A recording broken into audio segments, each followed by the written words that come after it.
Hello friends, स्वागत है आप सभी का। आज दोस्तों हम लोग कोल जनजाति के बारे में पढ़ने वाले हैं।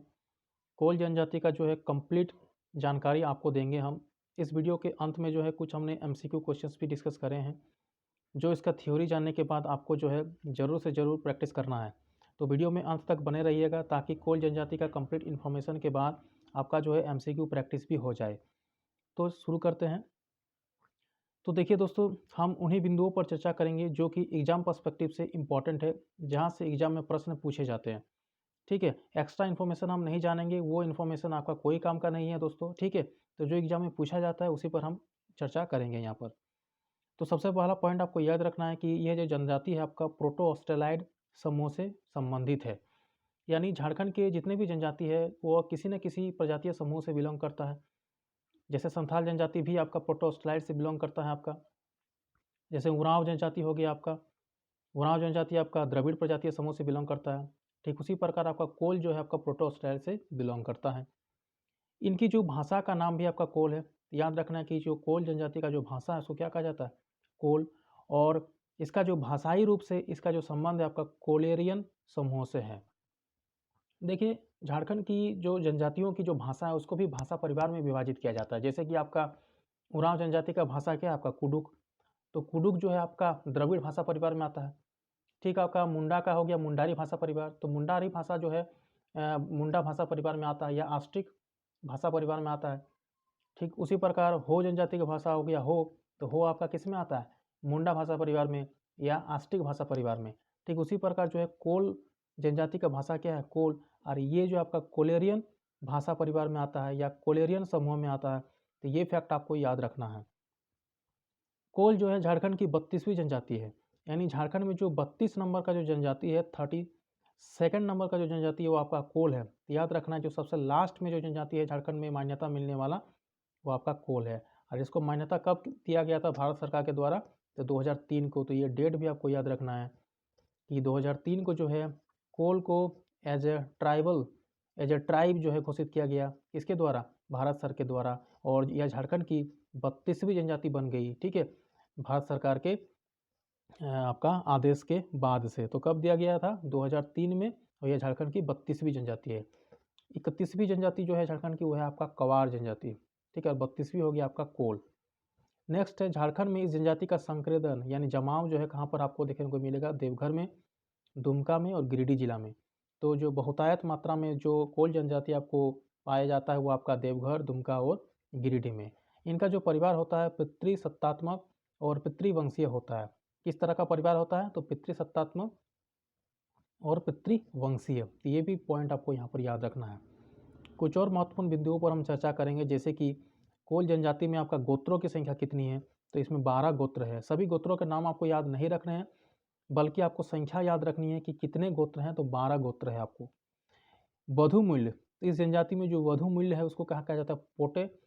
तो वेरी इंपॉर्टेंट पॉइंट है कि जो कोल जनजाति है इसमें जो वधु मूल्य को कहा जाता है पोटे। और इसके जो गांव के प्रधान होता है उसको कहा जाता है मांझी।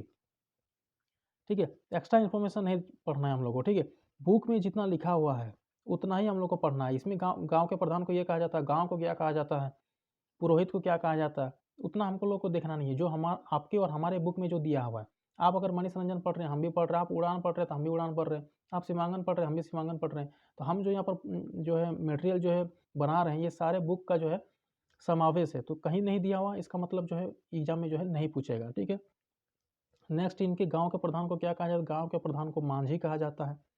इस जनजाति का परंपरागत पेशा लोहा गलाना है तथा उनसे सामान बनाना है। तो इनका जो ट्रेडिशनल जो आपका ऑक्यूपेशन है वो आपका लोहा गलाना है। लोहे का काम जो इनको करना है कि लोहा को गला के जो इससे सामान बनाया जाता है, ये इनका परंपरागत पेशा है कोल जनजाति का। वर्तमान में इस जनजाति के लोग तीव्रता से कृषि को अपना व्यवसाय बना रहे हैं। कोल जनजाति के लोग सरना धर्म के अनुयायी हैं और इनका प्रमुख देवता है सिंहबोंगा। तो कोल जनजाति के जो प्रमुख देवता कौन होंगे? सिंहबोंगा हो गए। और इनके गांव के प्रधान होंगे मांझी और वधु मूल्य को कहा जाता है पोटे। इस जनजाति में शंकर भगवान, बजरंग बली, दुर्गा, काली की भी जो है पूजा की जाती है। और इस जनजाति पर हिंदू धर्म का सर्वाधिक प्रभाव पड़ा है। तो ये भी क्वेश्चन आपसे एग्जाम में पूछ सकता है कि कोल जनजाति पर जो है किस धर्म का सर्वाधिक प्रभाव पड़ा है? तो आपका हिंदू धर्म का सर्वाधिक प्रभाव पड़ा है। कुछ थ्योरीज है इससे रिलेटेड कि कोल जनजाति के जो उद्भव है और इससे भाषा से रिलेटेड, तो ये आप पढ़ सकते हैं। जैसे कि मार्कंडेय पुराण में कोल जो है कालके और असुर जाति का उल्लेख हुआ है। तो मार्कंडेय पुराण में जो है कोल जनजाति का जो उल्लेख हुआ है, तो आपसे क्वेश्चन में पूछा जा सकता है कि कोल जनजाति का जो उल्लेख है किस पुराण में किया गया है, मार्कंडेय पुराण, वायु पुराण, विष्णु पुराण। तो आपका क्या होगा, मार्कंडेय पुराण में।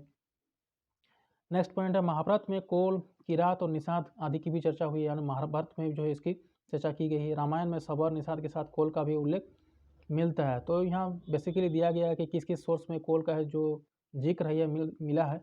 तो इसको आप पढ़ सकते हैं, यहाँ पर पहुँच करके आप इसको पढ़ सकते हैं। पाणिनि का कथन है कि कोल शब्द कुल से निकलता है जो समस्त का भाव बोध करता है। कैंपबेल ने मूल का रूप कोला, कोरा अथवा कोलार माना है। कैंपबेल ने इस शब्द का प्रयोग मुंडारी भाषा परिवार को बोध करने के लिए किया था। फिर मुंडा भाषा के लिए विलफोर्ड एवं कर्नल डाल्टन ने भी कोलेरियन शब्द के प्रयोग का समर्थन किया है। कोल शब्द होड़ो का प्रतिरूप है। इन लोगों का जो है अलग अलग जो है मत है यहाँ पर, तो आप इसको पढ़ सकते हैं। कुछ एमसीक्यू क्वेश्चन डिस्कस करेंगे। झारखंड की 32वीं जनजाति के रूप में किसे सम्मिलित किया गया है, कोल, कवर, कोरा या खरवा। तो कोल को जो है एज ए 32 जो है जनजाति के रूप में आपका सम्मिलित किया गया है। और कब किया गया था, 2003 को। अगला है कोल को झारखंड की अनुसूचित जनजाति की मान्यता किस वर्ष मिली थी। तो 2003 को जो है इनको जो है मान्यता मिली थी जनजाति के रूप में, अनुसूचित जनजाति का जो है टैग इनको मिला था। प्रजातीय दृष्टि से कोल जनजाति को किस समूह में रखा गया है, प्रोटोस्ट्रेट, द्रविड़, मंगोलायड या भूमध्य सागरीय। तो ये आपका प्रोटोस्ट्रेट प्रजातीय समूह से बिलोंग करता है कोल जनजाति। नेक्स्ट, कोल जनजाति में कितने गोत्र हैं, 13, 6, 9 या 12। तो कोल जनजाति में आपके कुल 12 गोत्र है जो कि आपको याद रखने हैं। नेक्स्ट है कोल जनजाति में बधुमूल्य को क्या कहा गया है। तो सुखदाम, दाय, पोटे या इनमें से कोई नहीं। तो जो बधुमूल्य है आपका पोटे कहा गया है कोल जनजाति का। और सुखदाम आपका कवार जनजाति का जो है बधुमूल्य है, इसको हम नेक्स्ट वीडियो में देखेंगे। तो कोल जनजाति का जो बधुमूल्य है वो आपका पोटे है। कोल जनजाति में सर्वोच्च देवता कौन सा है, सिंहबोंगा, ठाकुर देव, शीतला देवी या मारांग बुरु। तो जो सर्वोच्च देवता वो आपका सिंहबोंगा है। नेक्स्ट है कोल जनजाति के समय कौन सा कथन सत्य है। तो इनका पुश्तैनी पेशा लोहा गलाना था, तो सही है। इनकी भाषा के कोल भाषा कहा जाता है, जी हाँ, जो कोलेरियन समूह से बिलोंग करता है। इनके समाज का प्रधान मांझी कहलाता है, जी, समाज का प्रधान मांझी कहलाता है। और डी ऑप्शन है उत्तर सही, तो ये डी ऑप्शन जो है आपका उत्तर सही होगा। ठीक है, तो चलिए, धन्यवाद।